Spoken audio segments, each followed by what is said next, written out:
નમસ્કાર મિત્રો, સલૂનમાં જઈને હાઇબ્રો થ્રેડિંગ કરાવવું એ આજકાલ સામાન્ય બાબત બની ગઈ છે, પરંતુ તેમાં રાખવામાં આવતી થોડીક બેદરકારી ગંભીર ચેપ તરફ દોરી શકે છે. તાજેતરના એક ચોંકાવનારા અહેવાલે સૌનું ધ્યાન ખેંચ્યું છે, જેમાં 28 વર્ષની એક મહિલાને માત્ર હાઇબ્રો થ્રેડિંગ કરાવ્યા બાદ લીવર ફ્લેરની જેવી ગંભીર સમસ્યાનો સામનો કરવો પડ્યો હતો.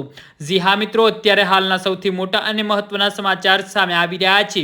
તો મિત્રો, સમાચારમાં વધુ વિગતવાર વાત કરીએ તો સામાન્ય સંજોગોમાં હાઇબ્રો થ્રેડિંગ સુરક્ષિત હોય છે, પરંતુ જ્યારે સલૂનમાં અયોગ્ય સ્વચ્છતા જાળવવામાં નથી આવતી ત્યારે તે જોખમ ઊભું થાય છે.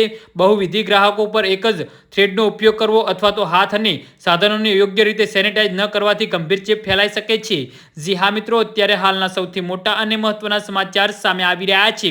થ્રેડિંગ કરતી વખતે ત્વચા પર થતો સૂક્ષ્મ કાપ, ખજવાળ અને હેપેટાઇટિસ બી અથવા તો હેપેટાઇટિસ સી જેવા રક્તજન્ય વાયરસ માટે પ્રવેશબિંદુ બની જાય છે. આ વાયરસના લક્ષણો તરત દેખાતા નથી અને મહિનાઓ પછી કે વર્ષો સુધી છુપા રહીને ચૂપચાપ લીવરને નુકસાન પહોંચાડે છે. સમય જતાં આ ચેપ લીવરને બળતરા, સિરોસિસ અને અંતે ગંભીર કિસ્સાઓમાં લીવર ફેલ્યોરનું કારણ બની શકે છે. જી હા મિત્રો, તો આના વિશે તમારું શું કહેવું છે? તો નીચે કમેન્ટ બોક્સમાં જરૂરથી